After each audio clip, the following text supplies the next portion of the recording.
नमस्कार दोस्तों। आज अलाइट रेट्स के अंदर बात करते हैं बेसिक इलेक्ट्रिसिटी इंट्रोडक्शन की। बेसिक इलेक्ट्रिसिटी होती क्या है जानते हैं। सबसे पहले इलेक्ट्रिसिटी प्रिंसिपल्स की बात करते हैं। Electricity is one of today's most useful source of energy. आज के टाइम में देखा जाए तो सबसे अच्छा उत्तम स्रोत जो है, जो सबसे ज़्यादा यूजफुल है, वो आपका क्या है? एनर्जी है। Electricity is of utmost necessity in the modern world of sophisticated equipment and machinery. आज की डेट की सोफिस्टिकेटेड इक्विपमेंट और मशीनरी की डेट में यदि बात की जाए तो इलेक्ट्रिसिटी की बहुत ज़्यादा ज़रूरत पड़ती है। Electricity in motion is called electric current. यदि इलेक्ट्रिसिटी मोशन में है तो उसको इलेक्ट्रिक करंट बोलते हैं। Whereas the electricity that does not move is called static electricity. और जो इलेक्ट्रिसिटी यानी कि जो बिजली आपकी मूव नहीं कर सकती उसको हम क्या बोलते हैं? स्टैटिक इलेक्ट्रिसिटी बोलते हैं। एग्जाम्पल ऑफ इलेक्ट्रिक करंट क्या होते हैं? Domestic electric supply, industrial electric supply. और स्टैटिक इलेक्ट्रिसिटी के अंदर आपने देखा होगा shock received from door knobs of a carpeted room और attraction of paper of the comb. यानी कि आपने देखा होगा छोटे छोटे टुकड़े काट के कागज के यदि हम अपने हाथ पर डाल रहे हैं उसको, उनके पास से जो है यदि हम उसको इसके कंघे को गुजारते हैं तो वो सारे के सारे कागज के टुकड़े जो उस कंघे में चिपक जाते हैं। मीन्स वहां पर जो है चार्ज तैयार हो जाता है। स्ट्रक्चर ऑफ एटम बात करते हैं दोस्तों। सबसे पहले मैटर की। स्ट्रक्चर ऑफ मैटर के अंदर क्या होता है आपको हमने बताया था कि पृथ्वी पर जो भी चीज है यानी कि matter is anything which occupy space and has मास। यानी कि मैटर वह चीज है जो स्थान घेरती है और जिसके अंदर द्रव्यमान होता है। टू अंडरस्टैंड इलेक्ट्रिसिटी, बिजली को समझने से पहले one must understand the structure of matter. इसलिए बिजली को समझने से पहले हर किसी व्यक्ति को मैटर के स्ट्रक्चर के बारे में हमको पता होना चाहिए। Electricity is related to some of the most basic building blocks of matter that are atoms. ये जो है मतलब कुछ बेसिक बिल्डिंग ब्लॉक से मिलकर के तैयार होती हैं जिनको हम क्या बोलते हैं? एटम्स बोलते हैं। All matter is made of these electrical building blocks. ये जितने भी जो आपके एटम्स मैटर जो होते हैं वो सब इन्हीं इलेक्ट्रिकल बिल्डिंग ब्लॉक्स के बने होते हैं। And therefore all matter is said to be electrical. इसलिए इनको सभी मैटर्स को पदार्थों क्या बोलते हैं? विद्युत पदार्थ या इलेक्ट्रिकल पदार्थ बोलते हैं। Matter is defined as anything that has mass and occupies space. सही बताया हमने। यानी कि मैटर जो है यानी कि जो द्रव्य है वह हर चीज है जो स्थान घेरती है और जिसके अंदर जो है द्रव्यमान होता है, मास होता है, सॉरी द्रव्यमान होता है। A matter is made of टिनी invisible particles called molecules. जो एटम जो होता है वो छोटे छोटे पार्टिकल से मिलकर के बना होता है जिनको हम क्या बोलते हैं? मॉलिक्यूल्स बोलते हैं। A molecule is the smallest particle of substance that has the properties of the substance. यदि बात करी जाए तो जो पार्टिकल जो होता है वो किसी भी मॉलिक्यूल का सबसे छोटे से मॉलिक्यूल जो होता है किसी भी पदार्थ के पार्टिकल का छोटे से छोटा हिस्सा होता है और जिसके अंदर पदार्थ की सारी प्रॉपर्टीज पाई जाती हैं। Each molecule can be divided into simpler parts by chemical means. Chemical means के जरिए इनको और भी छोटे पार्टों में तोड़ा जा सकता है। The simplest types of molecules are called atoms. जो सब सिंपल प्रकार के जो मॉलिक्यूल्स होते हैं उनको एटम्स बोलते हैं। Basically an atom contains 3 types of sub atomic particles that are of relevance to electricity. जो इलेक्ट्रिसिटी संबंध रखते हैं इस तरह से 3 तरह के जो है ये एटम्स होते हैं। They are the electrons, protons and neutrons. क्या क्या होते हैं? इलेक्ट्रॉन, दूसरे प्रोटॉन्स और तीसरे आपके neutrons. The protons and neutrons are located in the centre or nucleus of the atom. जो एटम का न्यूक्लियस होता है यानी जिसको सेंटर बोलते हैं तो ये आपके प्रोटॉन और न्यूट्रॉन जो हैं उसके अंदर होते हैं of the atom. And the electrons travel around the nucleus in orbits. और जो आपके क्या कहते हैं इलेक्ट्रॉन होते हैं वो ऑर्बिट्स में चक्कर काटते हैं। अब बात करते हैं एटॉमिक स्ट्रक्चर में सबसे पहले न्यूक्लियस की। The nucleus is the central part of the atom. ये किसी भी पदार्थ का केंद्रीय भाग है। It contains the process and neutrons of an atoms as shown in the figure.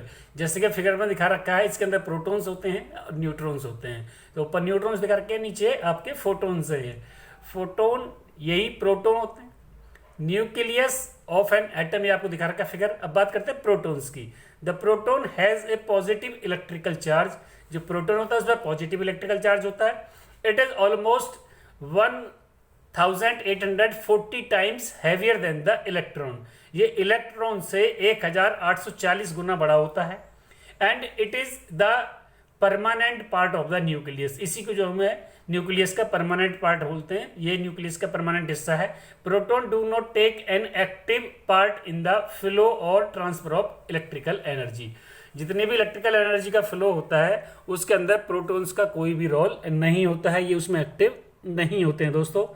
Next आता है इलेक्ट्रॉन क्या होता है। It is a small particle revolving round the nucleus of an atom, ये किसी भी एटम के न्यूक्लियस के चारों तरफ जो घूमने वाले जो पार्टिकल्स होते हैं उनको इलेक्ट्रॉन बोलते हैं।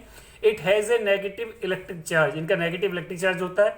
The electron is 3 times larger in diameter than the proton, अब इलेक्ट्रॉन जो होता है यदि इसके डायमीटर की बात करें तो प्रोटॉन से भी 3 गुना होता है। In an atom the number of proton is equal to the number of electrons, किसी भी एटम के अंदर जितने नंबर ऑफ प्रोटॉन्स होंगे उतने ही नंबर ऑफ इलेक्ट्रॉन्स होंगे। ये आपके फिगर देख रखे हैं कि इसमें दोस्तों न्यूट्रॉन कौन सा है, फोटोन कौन सा है, या फोटोन या प्रोटॉन, सॉरी फोटोन नहीं बोलेंगे प्रोटॉन ही बोलेंगे, प्रोटॉन कौन सा और इलेक्ट्रॉन कौन सा है। अब बात करते हैं न्यूट्रॉन की। A neutron is actually a particle by itself, ये अपने आप में एक पार्टिकल है एंड इज इलेक्ट्रिकली न्यूट्रल, और ये न्यूट्रल होता है। Since neutrons are electrically neutral, क्योंकि जो आपके न्यूट्रॉन्स होते हैं वो इलेक्ट्रिकली न्यूट्रल होते हैं, they are not too important to the electrical nature of atoms, इसलिए इलेक्ट्रिकल नेचर के पदार्थ के इलेक्ट्रिकल नेचर को जो है ये क्या कहते हैं, इंपॉर्टेंट नहीं है उस चीज के अंदर। दोस्तों बात करते हैं फिर एनर्जी सेल्स की। इन एन एटम, किसी भी एटम के अंदर electrons are arranged in shell around the nucleus, nucleus के चारों तरफ वो जो एक सेल में होते हैं, इस सेल एंड ऑर्बिटिंग लेयर और एनर्जी लेवल ऑफ 1 और मोर इलेक्ट्रॉन्स। अब ये जो सेल होती हैं एक से ज्यादा एनर्जी लेवल के अनुसार हो सकती हैं।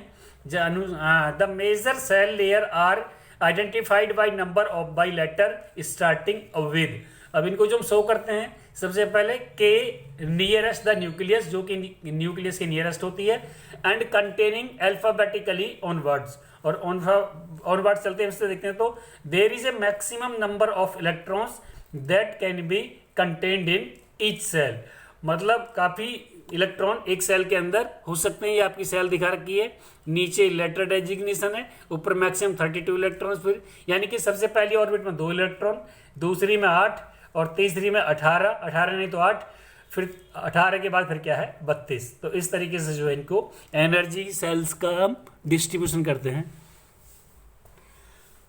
If the total number of electrons for a given atom is known, यदि जो है जो नंबर ऑफ एटम्स किसी इलेक्ट्रॉन है किसी भी एटम के अंदर यदि हमको वो नोन है, पता है, the placement of electron in each shell can be easily determined, तो इसलिए किसी भी सेल का जो इलेक्ट्रॉन्स का जो प्लेसमेंट है उसको आसानी से पता कर सकते हैं। ईच सेल लेयर, जो प्रत्येक सेल लेयर होती है, beginning with the first is filled with the maximum number of electrons in sequence, अब जो हर कोई जो है लेयर के अंदर जितने भी कम से कम ज्यादा से ज्यादा जो इलेक्ट्रॉन चाहिए वो उनसे फुलफिल होती है।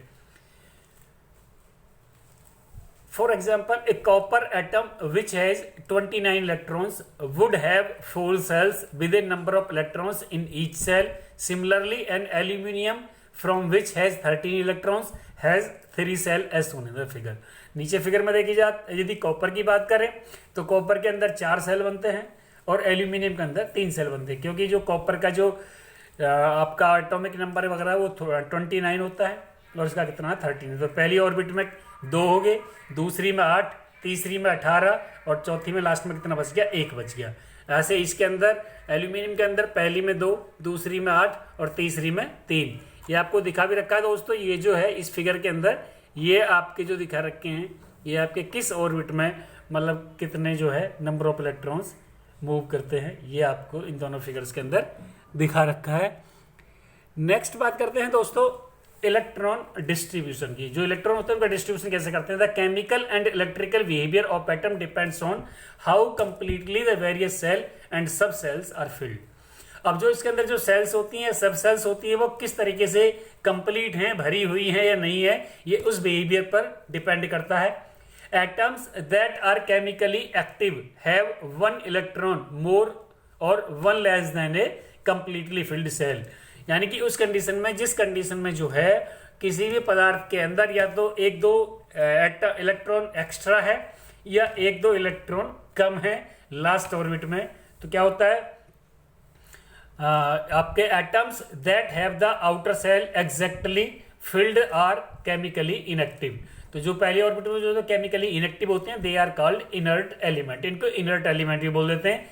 All inert elements are gases, जितने भी इनर्ट एलिमेंट हैं वो आपके गैसेज हैं। हीलियम है जिसमें नियोन है, आर्गन है, क्रिप्टॉन है, इस तरह की जो गैसेज हैं सारी ये आपकी इनर्ट गैसेज के अंदर आती हैं। And do not combine chemically with other element, और ये केमिकली दूसरे एलिमेंट के साथ जो है मिक्सअप नहीं करती हैं। Metal possesses the following characteristics. अब मजिज जो मेटल जरूरत चाहिए हमको, उस पर जरूरत पड़े उसके अंदर निम्नलिखित क्वालिटियां होनी चाहिए, विशेषता होनी चाहिए। They are good electric conductor, अच्छे इलेक्ट्रिक कंडक्टर होने चाहिए, बिजली के सुचालक। Electron in the outer cell and sub cells can move more easily from one atom to another. जो इसकी आउटर सेल है और जो इसके सब सेल्स हैं उनमें जो है जो आपके इलेक्ट्रॉन होते हैं वो आसानी से मूव कर जाते हैं। They carry charge through the material, material से उनको चार्ज मिलता है। The outer shell of the atom is called the valence shell, जो आउटर सेल होती है उसको वैलेंस सेल बोलते हैं। And its electrons are called valency electrons, और जो इसके जो इलेक्ट्रॉन्स होते हैं उनको वैलेंस इलेक्ट्रॉन बोलते हैं। Because of their greater distance from the nucleus, क्योंकि न्यूक्लियस से इनकी दूरी होती है ज़्यादा होती है। And because of the partial blocking of the electric field by electrons in the inner shell, और क्योंकि जो है इनर सेल के अंदर जो है थोड़ा सा पार्शियल जो है आपकी ब्लॉकिंग भी हो जाती है इलेक्ट्रॉनिक फील्ड के अंदर।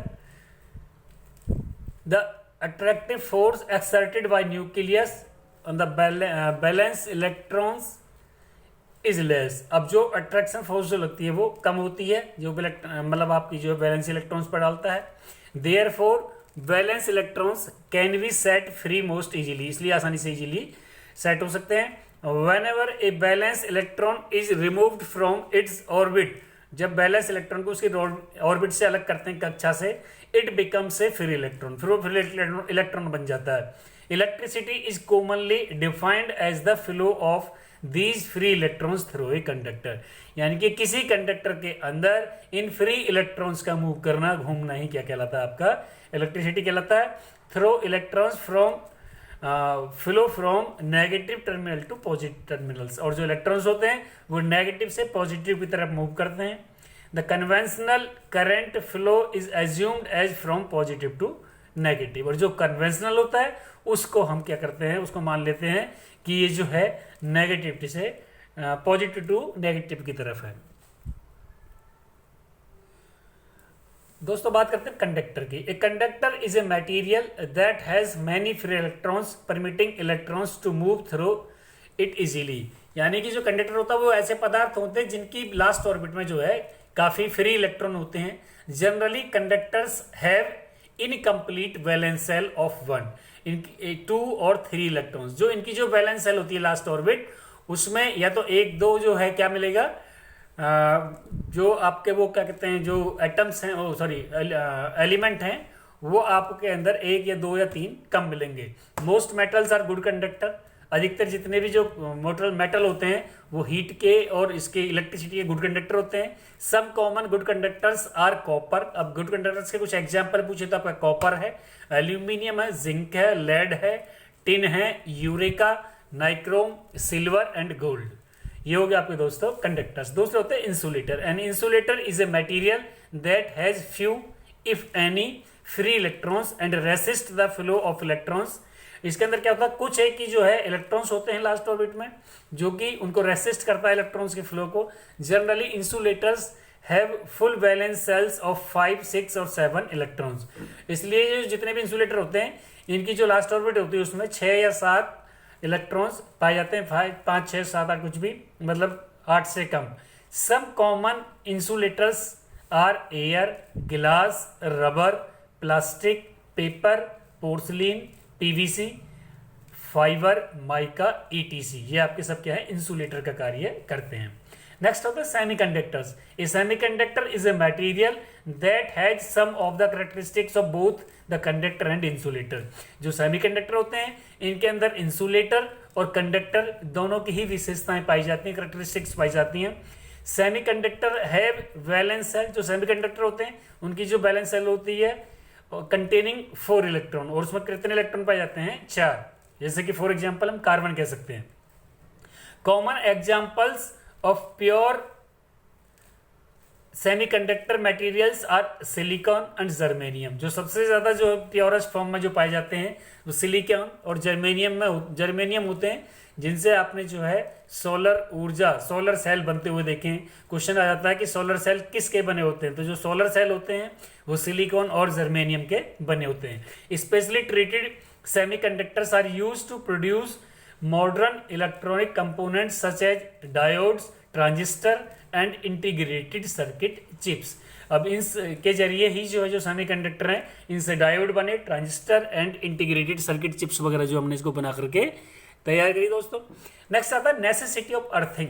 आपने देखा होगा घर में अर्थिंग वगैरह करते हैं, यहाँ तो देखने को कम मिलता है, गांवों के एरिया में ज्यादा होता है, एक तार अलग से निकाल देते हैं। While working in electrical circuit, जब भी किसी इलेक्ट्रिकल सर्किट में काम करते हैं, the most important consideration of for an electrician is the safety factor. तो इलेक्ट्रिशियन की बात की जाए तो सबसे पहले उसको सेफ्टी फैक्टर्स का ध्यान रखना चाहिए। Safety not only for himself but also for the consumer who uses the electricity. यानी कि खुद की सेफ्टी की बात नहीं चल रही है, सुरक्षा की बात नहीं चल रही है, जो कंज्यूमर उसको इस्तेमाल कर रहा है इलेक्ट्रिसिटी को उसकी सुरक्षा की बात चल रही है।